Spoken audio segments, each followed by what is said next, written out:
¿Cómo están, queridos amigos? Bienvenidos a una nueva semana, un nuevo estudio de la Biblia a través de la lección de la escuela sabática. Así que, ¿dónde estás? Seas tú bienvenido. Si ves este video o llegaste a este canal por primera vez, bienvenida, bienvenido aquí. Yo soy el pastor Antonio Araujo y cada semana compartimos el estudio de la lección y esta semana claramente no es la excepción. Y no es la excepción también porque estoy acompañado de un gran amigo.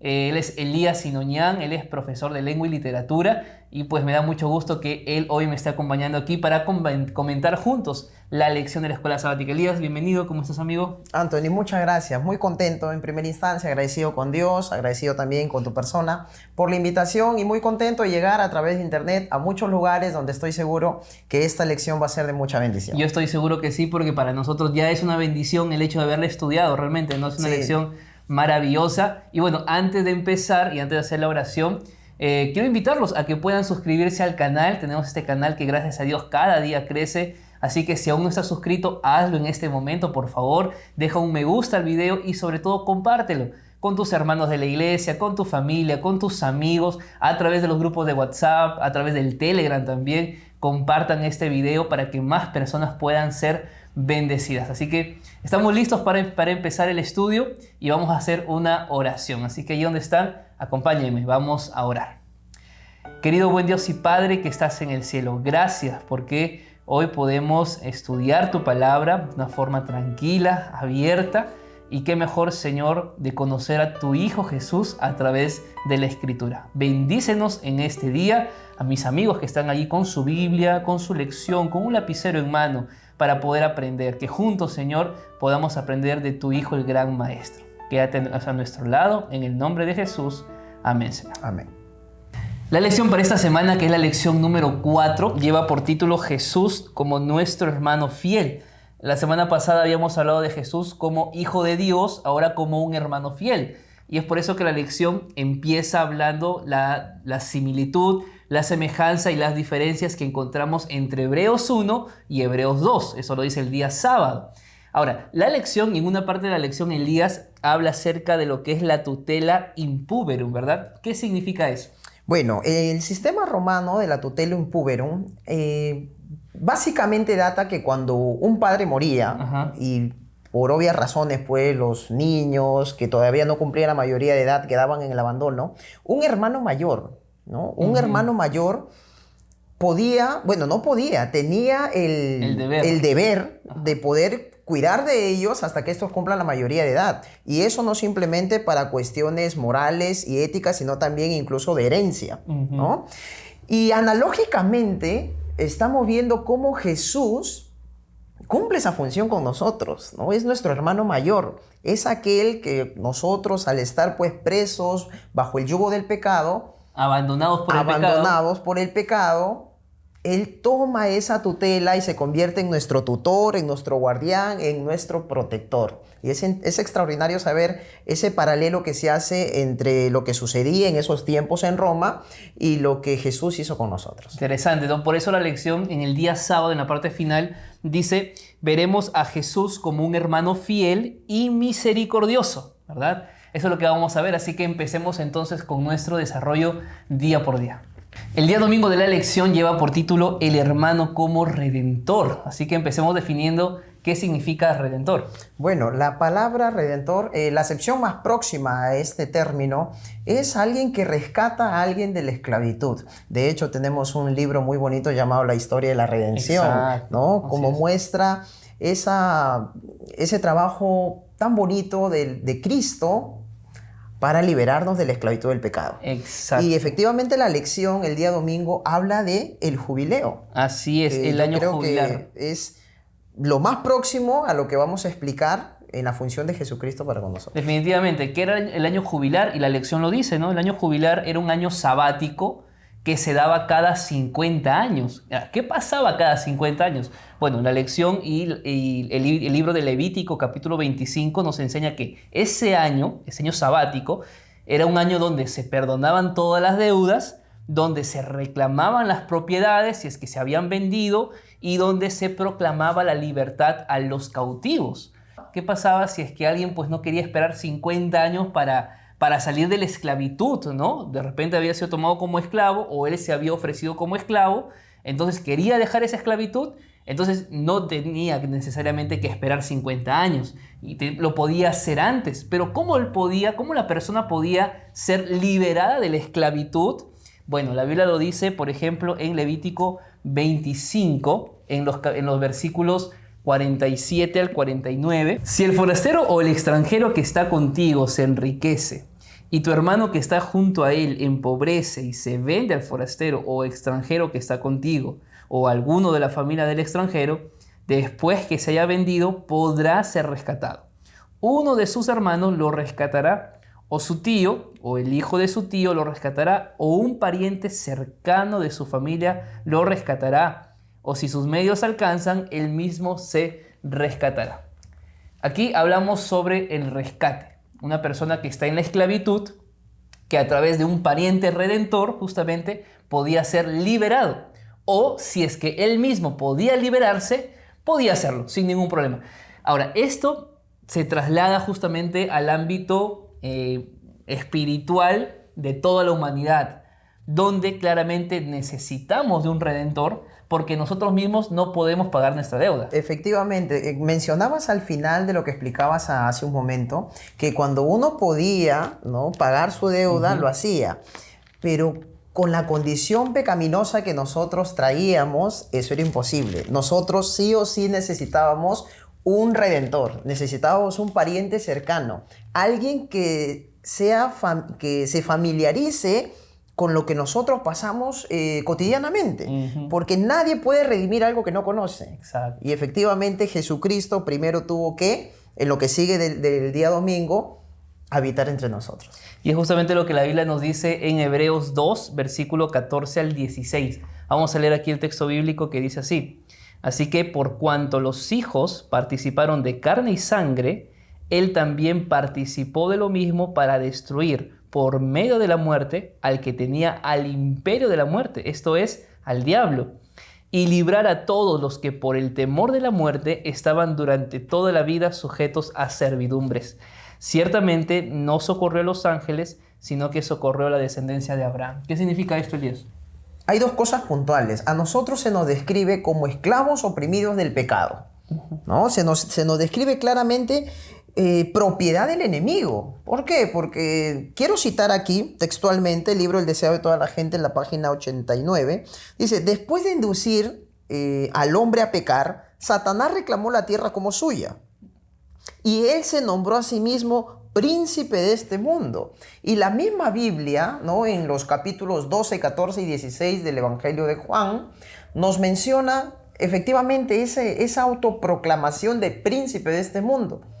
Ahora, nosotros en esa condición era imposible alcanzar la vida eterna, porque la paga del pecado es muerte, y nosotros estábamos inmersos en el pecado. El mismo apóstol Pablo exclama: miserable de mí, ¿quién me librará de este cuerpo de muerte? Claro. Era imposible que para uno mismo alcanzar la salvación, era totalmente imposible, inconcebible. Y la pregunta que nos hace la lección: ¿cómo describe a Jesús? Como el pariente redentor. Es interesante, Elías y queridos amigos, porque la Biblia dice que por cuanto los hijos participaron de carne y sangre, y por cuanto nosotros estamos viviendo bajo una naturaleza humana, Él, o sea Jesús, nuestro hermano redentor, Él participó también de lo mismo para destruir con su muerte a la muerte. Es interesante esto, ¿verdad? Efectivamente, y para que eso se concretice, Él tuvo que ser uno de nosotros. Exacto. Juan 1:1, por ejemplo, ¿no? Y el verbo se hizo carne y habitó entre nosotros. La sierva del Señor, en el mismo libro que mencioné hace un momento, dice: Cristo levantó su tabernáculo en medio de nuestro campamento humano. Armó su tienda al lado de las tiendas de los hombres con un solo fin, Anthony, con el fin de morar entre nosotros. Y mira, lo que viene es extraordinario. Y familiarizarnos con su vida y carácter divinos. Qué increíble, miren, es decir, humanamente nosotros, queridos amigos, no teníamos esperanza. O sea, no había forma de creer que podíamos liberarnos de la esclavitud del pecado por nuestros medios, por nuestro esfuerzo, porque no, era imposible. Nuestra condición humana es pecaminosa completamente. Así que necesitábamos de alguien que venga a este mundo, que tome nuestra naturaleza sin pecado y poder mostrar de que Adán pudo no haber caído en el pecado, pero lastimosamente fue así. La pregunta es, Elías, ¿hay esperanza para nosotros en este tiempo? El saber que tenemos un hermano redentor que es Jesús. ¿Qué esperanza tenemos en nuestra vida? La misma Biblia lo responde, Anthony, cuando dice, ahora pues ninguna condenación hay para los que están en Cristo Jesús. Este pasaje nos muestra que sí hay esperanza. Sí. Jesús, al habitar con nosotros, al armar su tienda en medio de la nuestra, se convierte en nuestro pariente cercano y nos redime.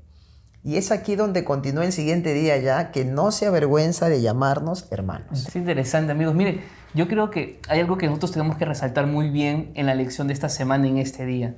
No hay pecado que Dios no quiera perdonar. Es decir, tenemos esperanza. Y la esperanza no está en ti, no está en mí, no está en lo que podemos hacer, en lo que podemos ofrecer. Nuestra esperanza radica únicamente en Cristo Jesús. Y la Biblia es un libro de esperanza. Y eso tenemos que transmitir a los hermanos, a los amigos, a la familia, e incluso recordar nosotros mismos. Porque quizá hoy sentimos que hay un pecado que nos está alejando de Dios, que hay un pecado que no nos permite acercarnos más a Dios. Dios está listo y dispuesto a perdonarnos. Así que es un buen mensaje que nosotros podemos tener para el día domingo de la lección.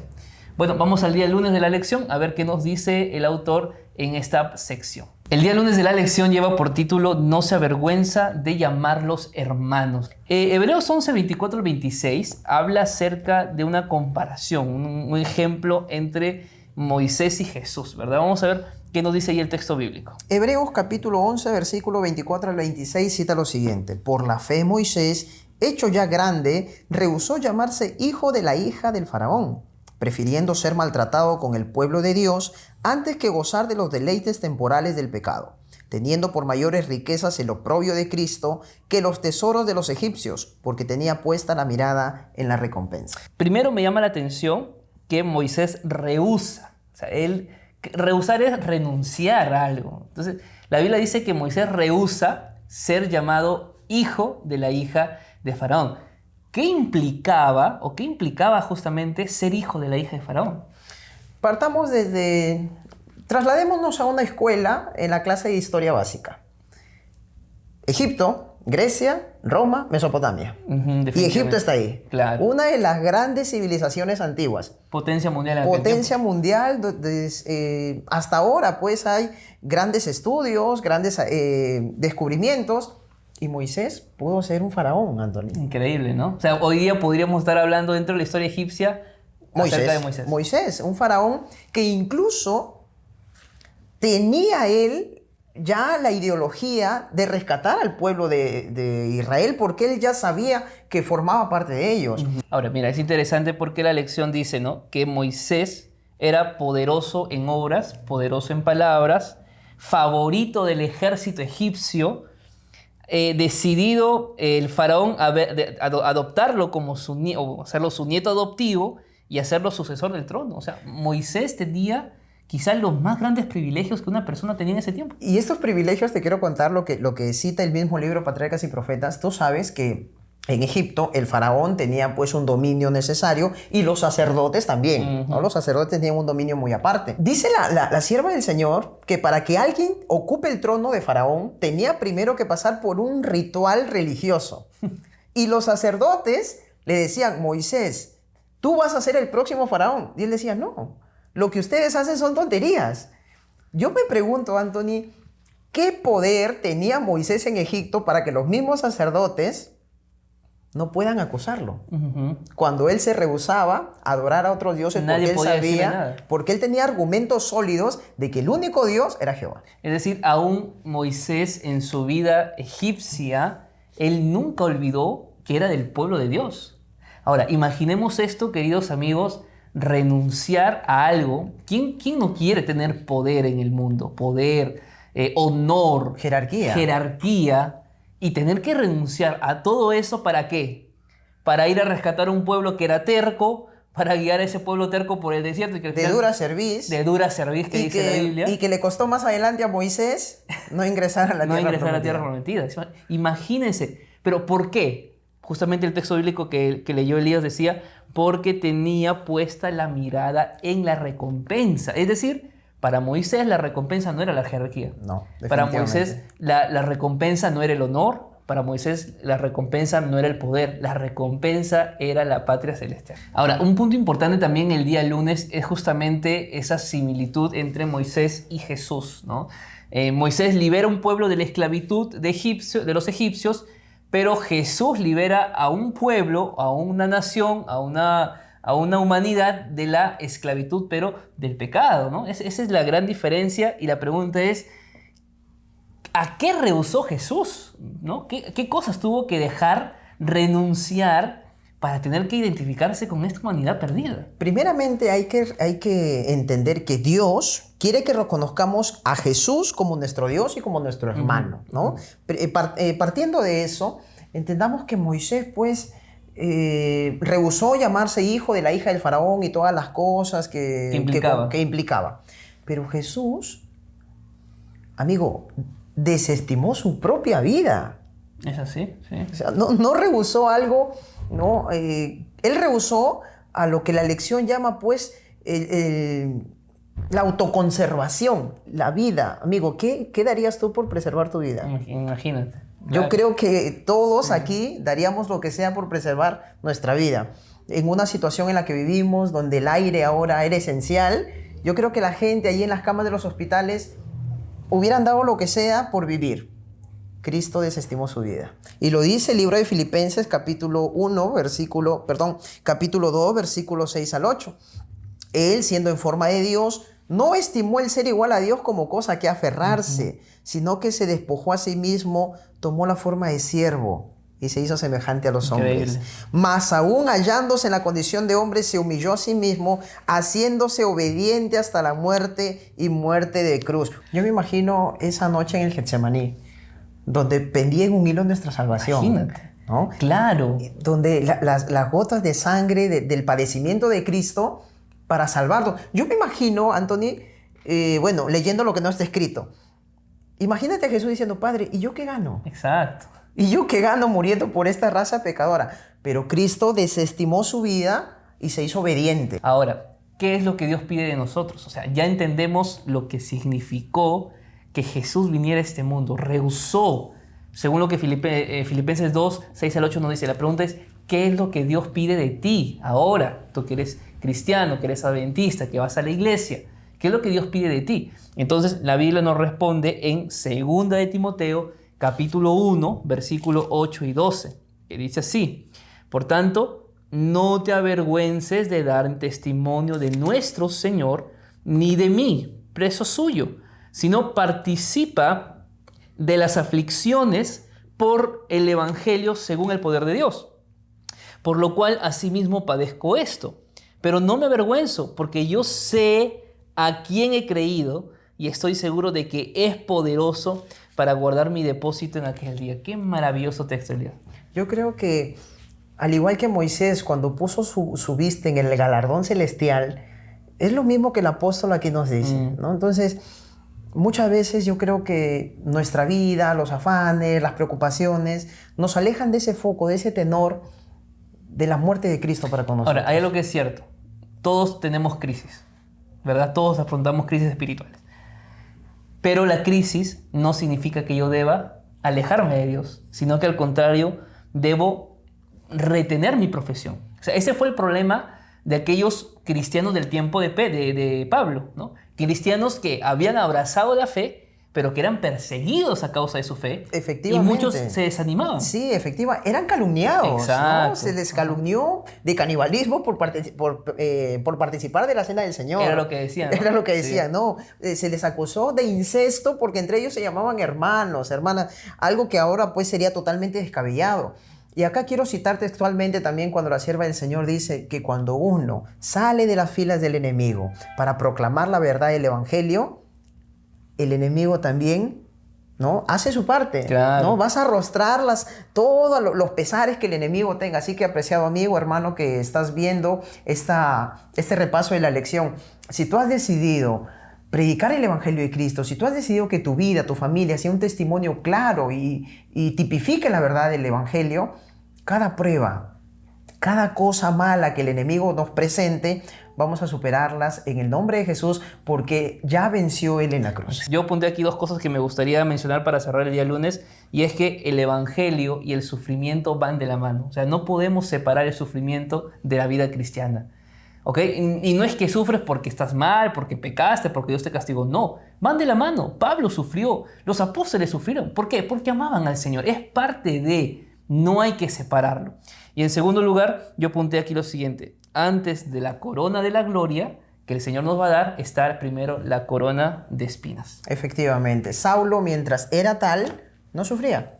Exacto. Hasta que pasó a ser Pablo. Y murió decapitado. Mm. Pero él dice, he peleado la buena batalla y tengo guardada la corona de justicia. Eso es lo maravilloso. Así que retengamos nuestra profesión hasta el día de la venida de Jesús. El día martes de la lección lleva por título carne y sangre como nosotros, ¿no? Esto en base a la expresión que tenemos en Hebreos 2, versículo 14, donde Pablo dice, así que por cuanto los hijos participaron de carne y sangre, él también participó de lo mismo.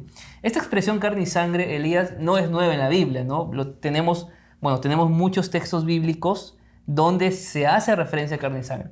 Ahí vamos a leer uno más, que es Efesios capítulo 6, versículo 12. ¿Qué nos dice ahí la palabra de Dios? Muy bien, la palabra de Dios dice, porque no tenemos lucha contra sangre y carne, sino contra principados, contra potestades, contra los gobernadores de las tinieblas de este mundo, contra huestes espirituales de maldad en las regiones celestes. ¿Qué sería entonces el significado o cuál sería el significado de carne y sangre? Bueno, es la humanidad, necesariamente. Sí. La Nuestra humanidad, naturaleza. Nuestra naturaleza, ¿no? Así como nosotros pues nos relacionamos con las personas. Es la naturaleza que cada uno posee, ¿no? Que cada uno tiene, pero que tenemos que entender que hay ciertas diferencias entre la naturaleza que Cristo adoptó en esta tierra. Exacto, es un punto importante que queremos definir y la lección nos muestra. Y es importante, queridos amigos, que ustedes puedan entender con claridad, con mucha humildad lo que la Biblia enseña aquí. ¿Por qué? Porque es cierto, hay una semejanza entre Jesús y nosotros. Es que nosotros somos humanos y Jesús se hizo humano. Se humanizó. Se humanizó, ¿no? No es que parecía humano, Él se hizo un ser humano, ¿no? Un cuerpo físico como nosotros, tal cual, porque hubo una concepción, nació entre nosotros. Ahora, hay una diferencia, y la diferencia es con respecto al pecado. ¿Qué significa esto? Que Jesús no cometió ningún pecado. Ninguno. ¿Estamos de acuerdo? Tentado en todo, pero sin pecado. Eso nos dice Hebreos 4:15. Tentado en todo, pero sin pecado. En cambio nosotros, tentados y que pecamos. Y en pecado. Y en pecado.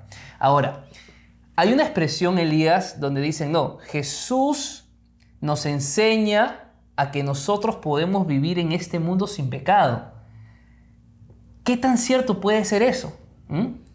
Porque en realidad la naturaleza de Jesús, si bien es cierto, fue humana, pregunto yo, ¿su naturaleza fue una naturaleza humana como la nuestra, pecaminosa o sin pecado?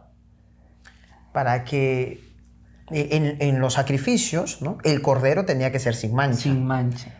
Y Jesucristo fue sin mancha. Es decir, he aquí el cordero de Dios que quita el pecado del mundo. ¿Por qué? Porque Él no tenía pecado. Ahora, ¿cómo podemos definir esto? Es decir, Jesús viene a este mundo afectado por el entorno, pero no infectado por el pecado.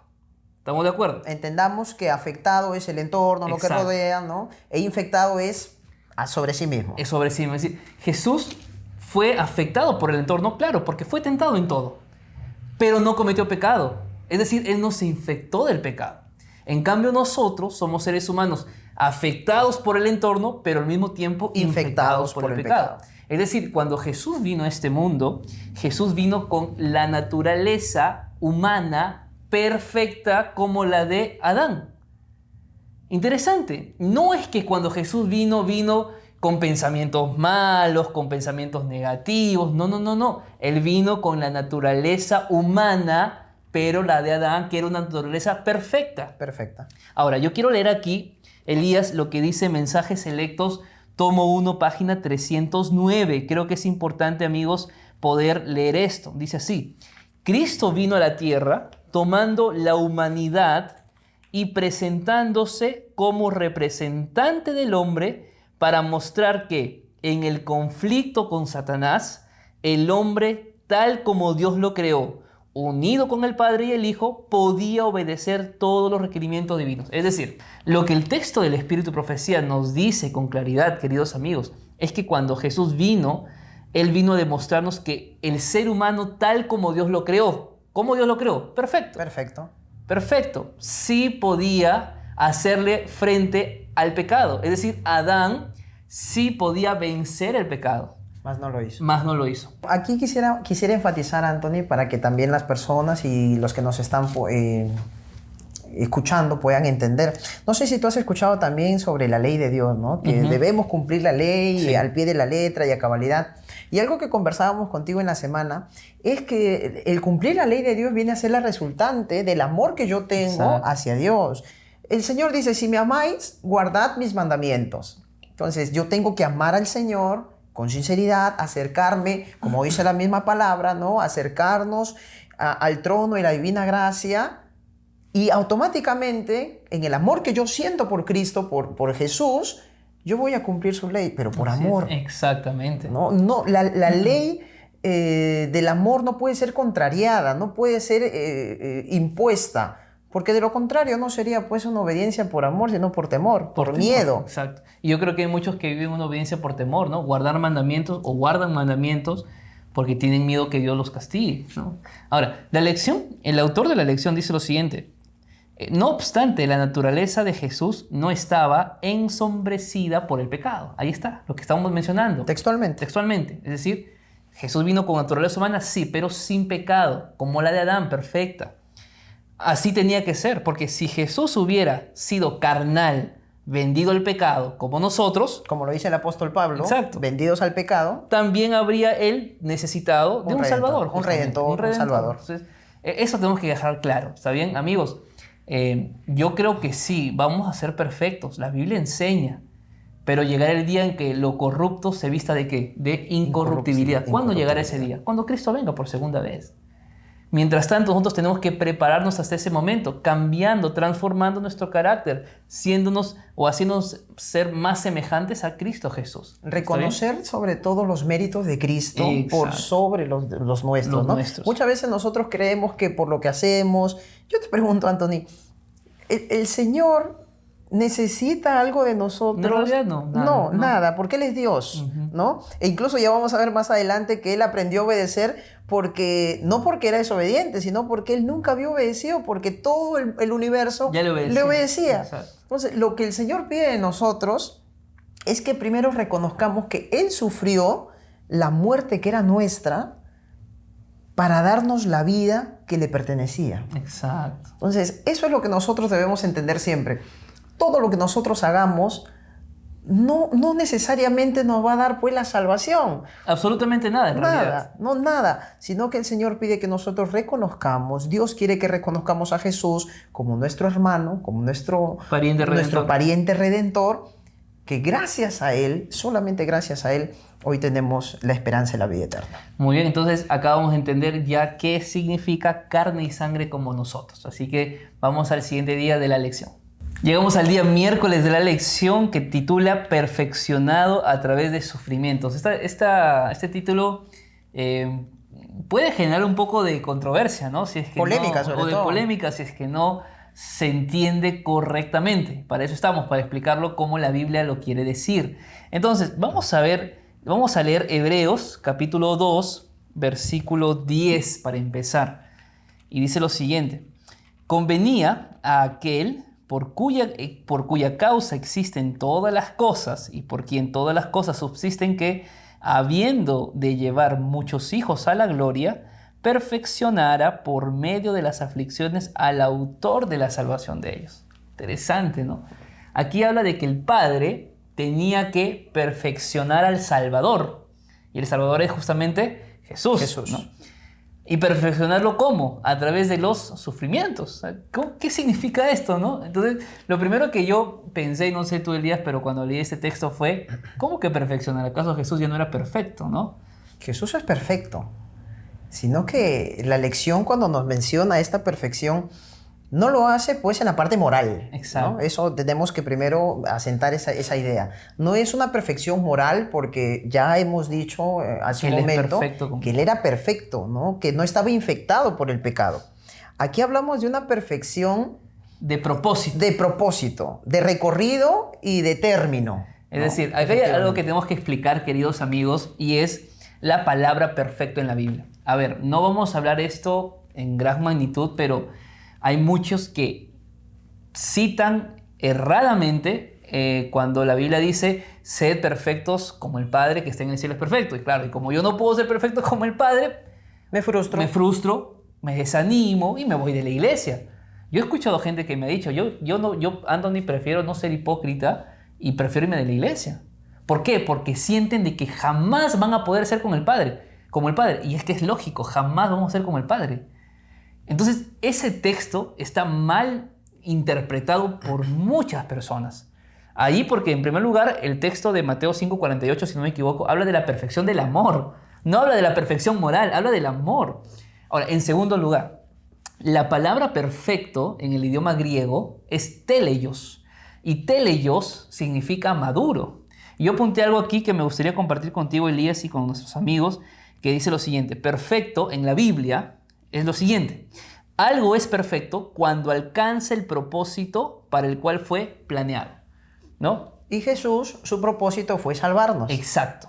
Y al salvarnos, Él cumple la perfección. La perfección. Mejor dicho, Él tiene que recorrer todo el camino de sufrimiento. ¿Para qué? Para que pueda Él ser nuestro Salvador. Es decir, Jesús no fue nuestro Salvador porque vino al mundo y dijo yo soy el Salvador y se acabó.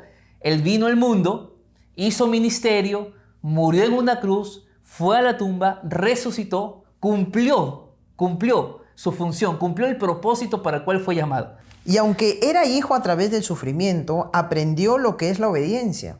Y habiendo sido perfeccionado, vino a ser autor de eterna salvación para todos los que lo obedecen. Ahora, aquí viene un punto importante que estábamos justamente mencionando hace un momento, ¿no? Como que Jesús tenía que aprender a ser obediente. O sea, ¿era que desobediente? ¿Qué pasaba aquí? ¿Cómo entendemos esto? Jesús no era desobediente, sino que, a ver, va a sonar algo antagónico, ¿no? No era desobediente, pero nunca había obedecido porque a él todos le obedecían. Exacto. Entonces, él tenía que aprender porque nunca lo había hecho, ¿no? Y acá cuando dice la lección, Jesús aprendió la obediencia a través del sufrimiento, dice, Jesús aprendió la obediencia porque nunca había experimentado esto antes. Pero acá hay un detalle, Anthony. En el huerto de Getsemaní, Jesús nos demuestra el claro ejemplo y el más grande ejemplo de la obediencia. Exacto. Algo que yo creo que a nosotros nos falta. Todos los mártires de la fe, más que la fe, aprendieron algo. Exacto. Someterse totalmente a la voluntad de Dios. Exacto. En la lección, textualmente, quiero citar acá, dice, Jesús no pasó de la desobediencia a la obediencia, sino de la soberanía y el dominio Exacto. a la sumisión y la obediencia. Ese es el punto clave, Elías. A la sumisión. ¿Cuántas veces nuestro orgullo, nuestro ego, nuestra vanidad, muchas veces nos ha impedido ver la gloria de Dios, amigo? Jesús nos demostró en el Getsemaní, Padre, pasa de mí esta copa, pero que no sea lo que yo quiero, sino tu voluntad. Ese es el mayor ejemplo de sumisión, de humildad y de obediencia. Ahora, no sé si te pasa a ti, pero a mí me pasa cuando yo coloco algo en las manos de Dios, me da mucho miedo, ¿sabes? Porque tengo miedo de que Dios no haga, o que Dios haga lo contrario a lo que yo le estoy pidiendo. Y me ha pasado muchas veces, que yo le digo algo a Dios, mira Dios, esta es la situación, yo quiero que pase esto, ¿no? Pero lo dejo en tus manos y me da miedo, tengo temor, pero al mismo tiempo siento paz.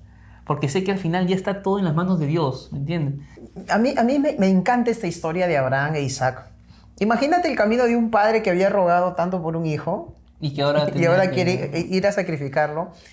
Yo me imagino el camino más largo de Abraham yendo a sacrificar a su hijo y esperando la voluntad de Dios. Increíble, ¿no? O sea, esa voluntad que muchas veces va en nuestra contra, porque tiene razón Anthony cuando decimos que muchas veces la voluntad de Dios va en nuestra contra, pero siempre a nuestro favor. Siempre a nuestro favor. Aquí el autor de la lección nos dice lo siguiente, ¿no? Jesús, entre comillas, aprendió la obediencia porque nunca había experimentado esto antes. Creo que esto ya está muy claro. Y la parte final dice, el exaltado Hijo de Dios se convirtió en el obediente Hijo del Hombre, ¿no? Entonces yo creo que esta lección del día miércoles de perfección, que Jesús tenía que ser perfeccionado y que Jesús tenía que aprender a ser obediente, creo que está claro, ¿ok?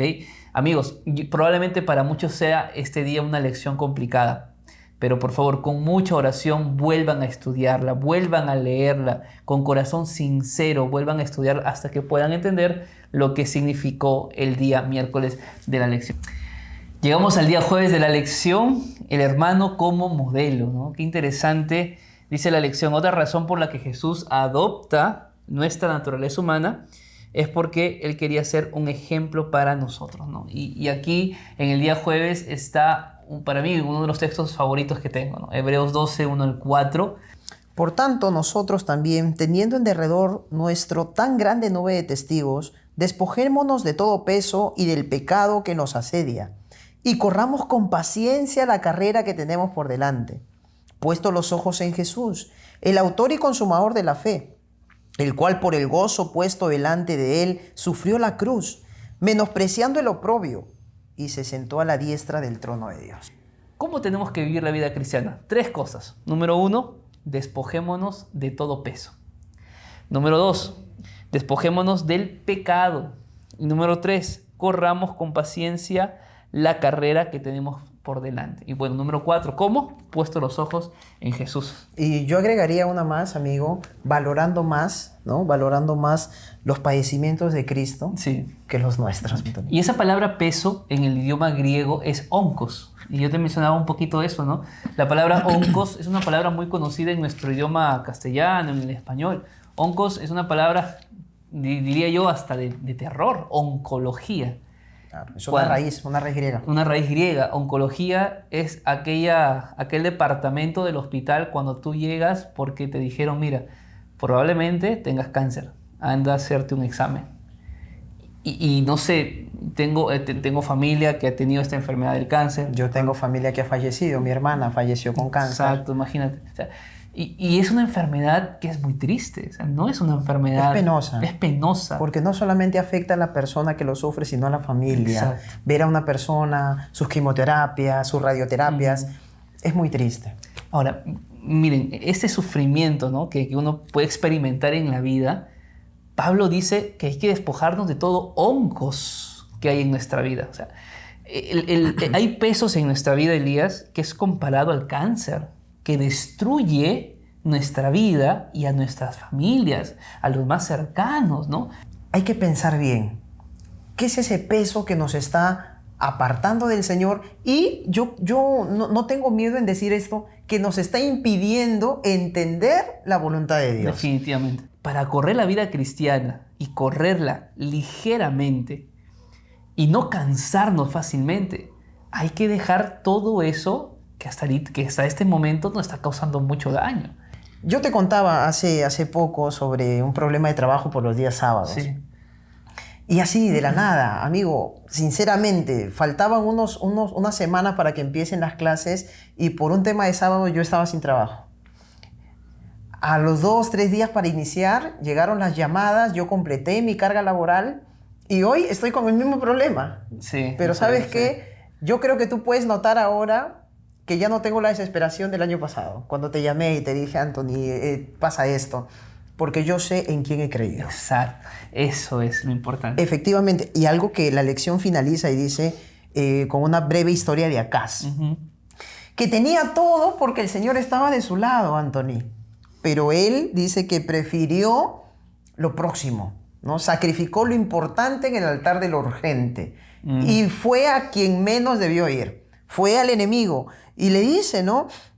Se niega a pedir una señal y en cambio envió mensajeros a Tiglat-Pileser, rey de Asiria, diciendo, yo soy tu siervo y tu hijo. Al rey pagano. Al rey pagano, el hijo de Dios, diciéndole, yo soy tu hijo al rey pagano. Bueno, ¿cuál es el desenlace de la historia? Lo podemos leer allí en casa, ampliar en los textos de Segunda de Reyes. El triste fin de Acaz, que prefirió ser hijo de Tiglat-Pileser antes que ser hijo de Dios. Falta de fe, falta de confianza, pero sobre todo hay un pecado que estamos quizá acariciando, hay algo que no hemos soltado, hay un peso, ese pecado que nos asedia, que nos está causando un cáncer, una gangrena espiritual. a tal punto de que ya nos adormecemos, que ya nos sentimos, ya... y nos debilitamos. La sangre que debió regar ese órgano se ve afectado, muere. Lo mismo, el Espíritu Santo ya no conmueve nuestro corazón. No porque no quiera, sino porque estamos duros. Porque estamos demasiado lejos de la voluntad de Dios. Y justamente, ¿cómo poder correr esta carrera de la vida cristiana? Puesto los ojos en Jesús. Pedro salió de la barca, miró a Jesús e hizo lo imposible, caminó sobre el mar. Pero cuando Pedro sacó su mirada de Jesús, Pedro comenzó a hundirse. El secreto en la vida cristiana está poner nuestros ojos cada día en Jesús, avanzar mirando a Jesús, porque el día que tú quites tu mirada de Jesús y coloques tu mirada en las cosas de este mundo, te vas a caer, te vas a hundir. Pero ahí está Jesús con su mano que te toma y que te dice: hombre de poca fe, ¿por qué dudaste? Y Él es capaz de calmar la tormenta y los vientos que hoy puedan estar amenazando tu vida. La lección de esta semana ha sido maravillosa, Elías. Palabras finales en conclusión.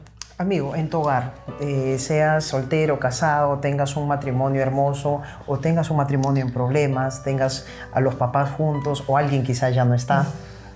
A mí siempre me ha gustado de toda la historia de Zaqueo esa palabrita donde Jesús dice: hoy ha llegado la salvación a esta casa. A través de este mensaje, a través de la palabra de Dios, a través del estudio de esta lección, amigo, amiga, hoy puede llegar la salvación a tu casa. Amén. Hoy podemos hacer de Jesús nuestro amigo fiel, porque Él ya pagó, Él ya fue nuestro tutor, nuestro guardián, nuestro protector, nuestro hermano mayor. Que no se avergüenza de que nosotros. no se avergüenza de nosotros, que fue de carne y sangre como nosotros, que de alguna manera se humilló hasta lo sumo, ¿no? Para la obediencia al Padre, ¿no? Fue siervo de todos, fue amigo de todos, y hoy en esta oportunidad Él quiere ser tu Dios, Él quiere formar parte de ti, y Él quiere que tú goces del galardón, de ese galardón que vio Moisés, de ese galardón que habló el apóstol Pablo, de ese galardón que registra que será el premio para cada uno según sea su obra. Ese galardón de la vida eterna, Amén. El cual nosotros no lo podemos conseguir por nosotros mismos, pero gracias al Señor que tenemos un sumo sacerdote que en este momento está haciendo un trabajo maravilloso para que tú y yo alcancemos la salvación de nuestra alma. Me gustaría leer en los comentarios de esta semana qué fue lo que más te impactó, qué fue lo que más te sorprendió de la lección, y qué te parece si la frase para esta semana sea la siguiente: gracias, Jesús, por ser mi hermano fiel. Eso vamos a escribir en esta semana. Linda frase, ¿no? Gracias, Claro, Jesús, por ser mi hermano fiel. Y recordarles algo, queridos amigos, queridos hermanos: si nosotros queremos un día caminar en ese jardín del Edén, de la tierra nueva, primero tenemos que pasar por el Getsemaní de esta tierra. Amén. Así que sigamos adelante, porque ya Jesús, Él hizo todo lo que nosotros no podíamos hacer. Él es nuestro hermano fiel, y como hermano fiel jamás nos dejará, jamás nos abandonará, pero nosotros tenemos que seguir sus pisadas. Elías, amigo, gracias por aceptar la invitación. Dios te bendiga bastante a ti y a tu familia. Gracias a Dios y gracias a ti, Anthony, y gracias a todos los que siguen el canal del Pastor Anthony. Y si todavía no estás suscrito, pues suscríbete, comparte este mensaje para que el Evangelio pueda llegar a cada rincón del mundo y Cristo venga pronto. Que Dios los bendiga, queridos amigos. Será hasta la próxima lección. Nos vemos.